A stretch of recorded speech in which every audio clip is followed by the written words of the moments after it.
Greetings, Guardians. The Hijabi Gamer here, and it's Friday, and I have to be quick because my capture card is acting ridiculously wonky, and it keeps freezing, so I only have a couple minutes before this thing freezes again. So I want to show you what's here, and yeah.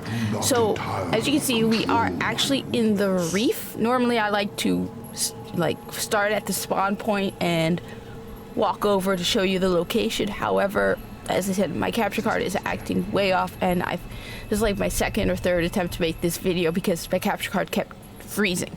My movements that's a are problem. to a significant degree. Anyway, he has some great stuff this week. First off, he's got Bad Juju, which good weapon to have. Basically, everything. The two main weapons he has are absolute must-have. So Bad Juju, and he also has Red Death. So Bad Juju. And the ornament is, oh god, the ornament is Dragon's Bane, alright? So that is, I believe that's the browser ornament. Bad Juju. This is the one he has, Dragon's Bane, which reminds me of Bowser as a skull from Super Mario. Alright, I consider this the Mario gun, okay?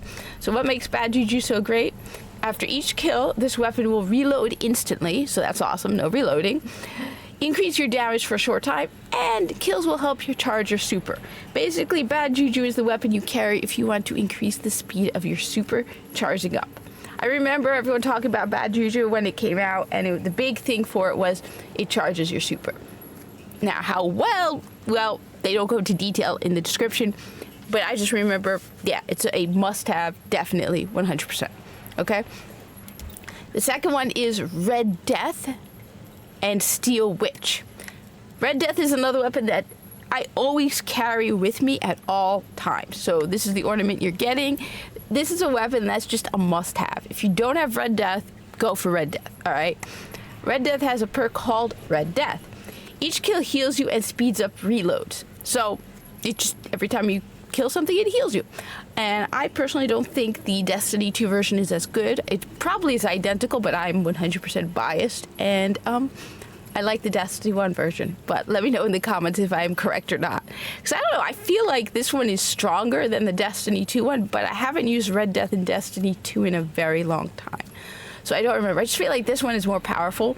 I know it's great if you are doing something where your health does not, so we have the modifier in Destiny 1 exposure, where your health does not regenerate.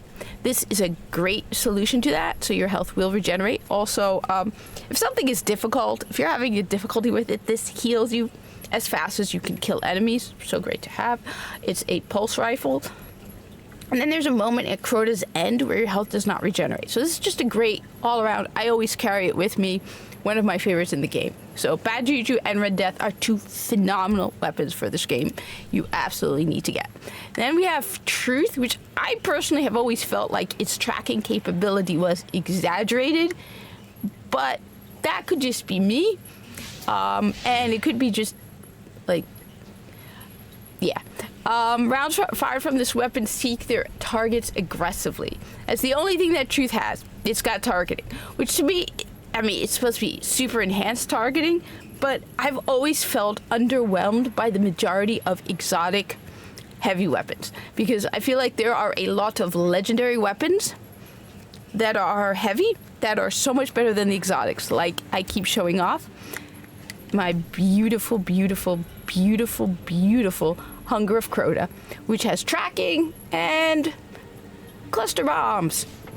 I have look, for me, a rocket needs tracking and cluster bombs, and I am happy, okay? So, Truth has tracking. Okay.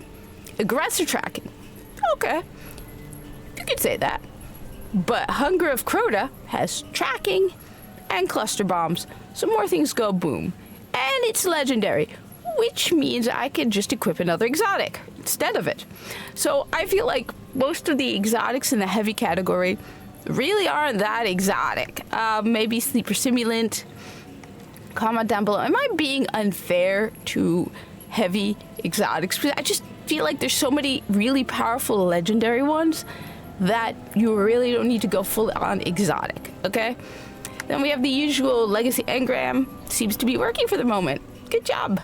Capture card. Okay, so we have for the Titans, no backup plans.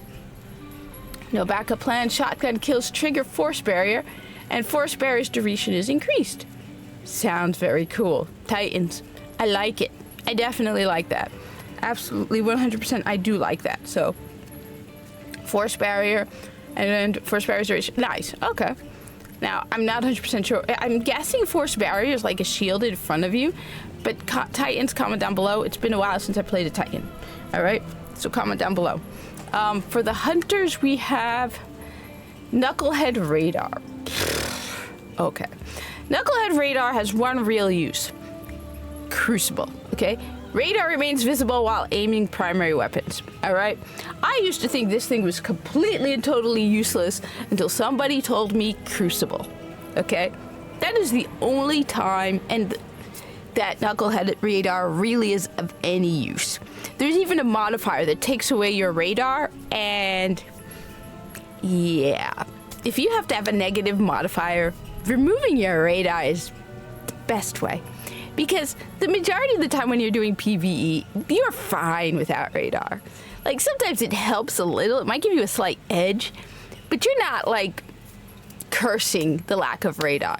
So Knucklehead Radar, and I'm pretty sure there are plenty of other better exotics for your hunter that you can use in the Crucible over Knucklehead Radar. I think primarily people might use Knucklehead Radar because they have no other exotic, and they're just like, all right, I have to use an exotic.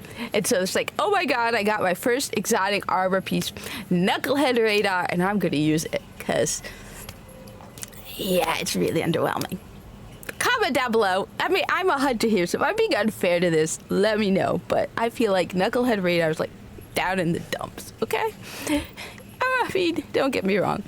Then finally, we have the Alchemist Raiment for the Warlocks. Chance to gain Glimmer on primary ammo. Oh, I know this one.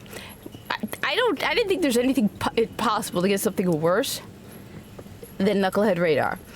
Chance to gain Glimmer on primary ammo pickup. Orbs collected when your super is full, recharge your grenades and melee. You know what? This one is slightly better than Knucklehead Radar because if you're in a fire team, orbs collected when your super is full, recharge your is good. But chance to gain Glimmer on primary ammo pickup. Okay. I mean, let me know in the comments, have you ever been short of Glimmer? Because I'll admit, I have never been short of Glimmer, and the other problem is, this is Destiny 1. Alright? You have a maximum Glimmer carry of 25,000. Let me repeat that again for you. The amount of Glimmer you can carry in Destiny 1 is 25,000. 25,000. Now, I've heard, I think they've increased it. I don't even remember what it was at when I was last time I played Destiny 2. I think it was 500,000, but I'm not entirely sure. It was either 500,000 or 250, but I'm pretty sure it's 500,000. So, yeah, once you reach that 25,000 mark, you're not collecting any more Glimmer, okay? It's just like with legendary, oh my god, I can't speak. It's too early. Legendary marks, okay? You can only carry 200 legendary marks before if you get more, it just, poof, vanishes. So, I don't know. I feel kind of underwhelmed by that one. Let me know in the comments down below. So, Titans, your first place this week. Warlocks, just because Knucklehead, I have such a low opinion of Knucklehead Radar. Knucklehead Radar is in third, and Warlocks is in second. Let me know in the comments. Usual curious. Also, if you're here and you happen to not be playing Destiny 1 and you just came across this video, but you're interested in playing Destiny 1, Destiny 1 for this week is on sale on Xbox and PlayStation for only $5. And we're not talking just Destiny, vanilla Destiny. We are talking everything. So all the way up until Rise of Iron is available for sale for $5. Let's go F with Bungie, people, and make it so that more people are playing Destiny 1 than Destiny 2, which isn't even that difficult a feat when you really think about it, all right?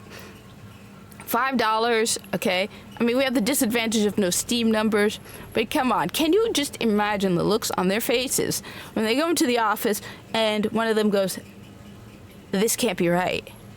Another one goes, you know what? Reset it. There's no way this is right. And then they go, nah, this can't be right. And they're like, there's more people playing Destiny 1 than Destiny 2. Just to mess with them. Because that would be hilarious. Anyway, no, I haven't picked up Edge of Fate. I know the vast majority of people have not been very good with this one. Really brutal.